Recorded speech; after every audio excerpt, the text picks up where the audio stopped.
नमस्कार, मेरा नाम दिनेश आनंद है और आप देख रहे हैं बायोग्राफी बाय आनंद।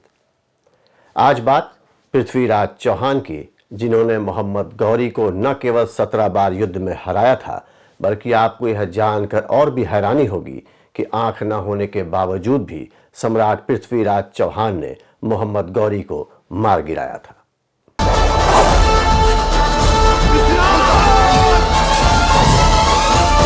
सम्राट पृथ्वीराज चौहान वंश के हिंदू क्षत्रिय राजा थे। उत्तर भारत में 12वीं शताब्दी के उत्तरार्ध में उन्होंने अजमेर और दिल्ली पर राज किया था। सम्राट पृथ्वीराज चौहान का जन्म साल 1166 में अजमेर के राजा सोमेश्वर चौहान के घर हुआ था। गुजरात में जन्मे सम्राट पृथ्वीराज चौहान में बचपन से ही लोगों को प्रतिभा दिखाई देती थी। दिल्ली के राजा अनंगपाल द्वितीय की इकलौती बेटी कर्पूरी देवी पृथ्वीराज चौहान की मां थी। पिता की मृत्यु के बाद 13 साल की उम्र में ही उन्होंने अजमेर के राजगढ़ की गद्दी संभाल ली। बचपन से ही कुशल योद्धा रहे सम्राट पृथ्वीराज चौहान युद्ध कौशल में निपुण थे। बाल्यकाल में ही उनके अंदर योद्धा बनने के सभी गुण आ गए थे। दिल्ली के शासक और पृथ्वीराज चौहान के दादा अंगम ने पृथ्वीराज के साहस और बहादुरी की कहानियां सुनी तो बहुत प्रभावित हुए। इसके बाद उन्होंने पृथ्वीराज चौहान को दिल्ली के सिंहासन का उत्तराधिकारी बनाने का ऐलान कर दिया। पृथ्वीराज की एक कहानी प्रचलित है कि वह इतने शक्तिशाली थे कि एक बार बिना किसी हथियार के ही एक शेर को मार गिराया था। दिल्ली राज सिंहासन की गद्दी संभालने के बाद पृथ्वीराज चौहान ने किला राय पिथौरा को बनवाया था। उन्होंने सिर्फ 13 साल की उम्र में ही गुजरात के पराक्रमी शासक भीमदेव को युद्ध में हरा दिया था। पृथ्वीराज चौहान 6 भाषाएं जानते थे, जिनमें संस्कृत, प्राकृत, मागधी, पैशाची, शौरसेनी और अपभ्रंश भाषा शामिल है। इसके साथ ही उनको मीमांसा, वेदांत, गणित, पुराण, इतिहास, सैन्य विज्ञान और चिकित्सा शास्त्र का भी अच्छा ज्ञान था। पृथ्वीराज चौहान की तरह ही उनकी सेना भी बलवान थी। इतिहासकारों के मुताबिक करीब 300 हाथियों के साथ 3 लाख के आसपास सैनिक पृथ्वीराज की सेना में शामिल थे और इस विशाल सेना में बड़ी संख्या में घुड़सवार भी थे। भारतीय इतिहास के सबसे प्रसिद्ध हिंदू राजपूत राजाओं में से एक पृथ्वीराज चौहान का राज्य राजस्थान और हरियाणा तक फैला था।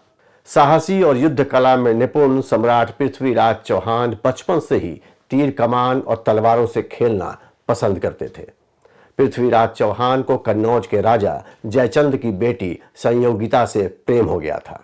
इसके बाद वह संयोगिता को स्वयंवर से ही उठा के ले गए और गंधर्व विवाह किया।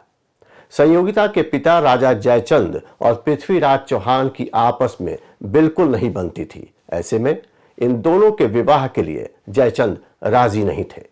संयोगिता को उठा ले जाने के बाद जयचंद ने पृथ्वीराज चौहान को अपना दुश्मन मान लिया। चंद्रबरदाई और पृथ्वीराज चौहान बचपन के दोस्त थे। बाद के दिनों में चंद्रबरदाई एक कवि और लेखक बने। प्रसिद्ध महाकाव्य पृथ्वीराज रासो उन्होंने ही लिखा था। सन 1191 के प्रथम और उसके बाद हुए कई युद्ध में मुस्लिम शासक सुल्तान मोहम्मद शहाबुद्दीन गौरी ने पृथ्वीराज चौहान को कई बार हराना चाहा, लेकिन उसको सफलता नहीं मिली। दोनों सेनाओं के बीच हुए भीषण युद्ध में सम्राट पृथ्वीराज चौहान ने मोहम्मद गौरी को 17 बार हराया। पृथ्वीराज चौहान इतने दरिया दिल थे कि मोहम्मद गौरी को कई बार माफ किया और फिर रिहा भी कर दिया।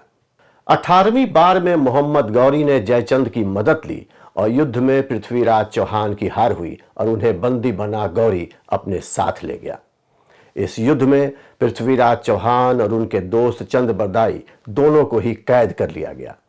मोहम्मद गौरी ने सजा के तौर पर पृथ्वीराज चौहान की आंखों को गर्म सलाखों से दागने का आदेश दिया, जिसके बाद पृथ्वीराज की आंखों की रोशनी जाती रही। मोहम्मद गौरी ने चंद्रबरदाई से पृथ्वीराज चौहान की अंतिम इच्छा पूछने के लिए कहा, क्योंकि चंद्रबरदाई और पृथ्वीराज आपस में गहरे दोस्त थे।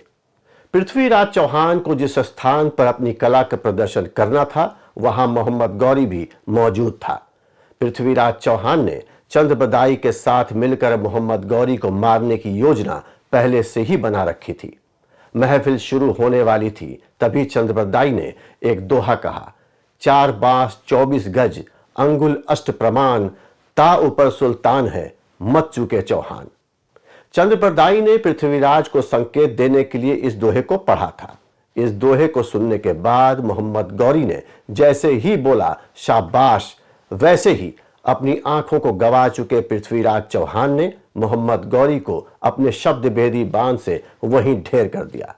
इस पूरे घटनाक्रम में सबसे दुखद पहलू यह रहा कि पृथ्वीराज चौहान और चंद्रप्रदाई ने अपनी दुर्गति से बचने के लिए एक दूसरे को ही मार दिया। सम्राट पृथ्वीराज चौहान ने अपने अपमान का बदला तो ले लिया, लेकिन पृथ्वीराज की मौत की खबर सुनने के बाद उनकी पत्नी संयोगिता ने भी अपनी जान दे दी। 3 जून 2022 को सम्राट पृथ्वीराज चौहान के जीवन पर आधारित और करीब 300 करोड़ की लागत से बनी फिल्म सम्राट पृथ्वीराज रिलीज हुई, जिसमें अक्षय कुमार ने पृथ्वीराज चौहान का किरदार निभाया।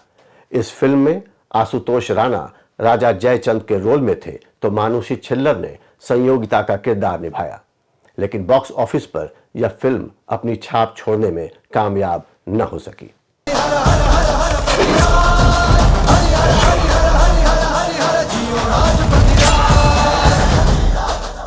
आज के लिए बस इतना ही। ऐसी ही और कहानियों और शख्सियतों के बारे में जानने के लिए मेरे वीडियोस को लाइक करें, शेयर करें और चैनल को सब्सक्राइब करें।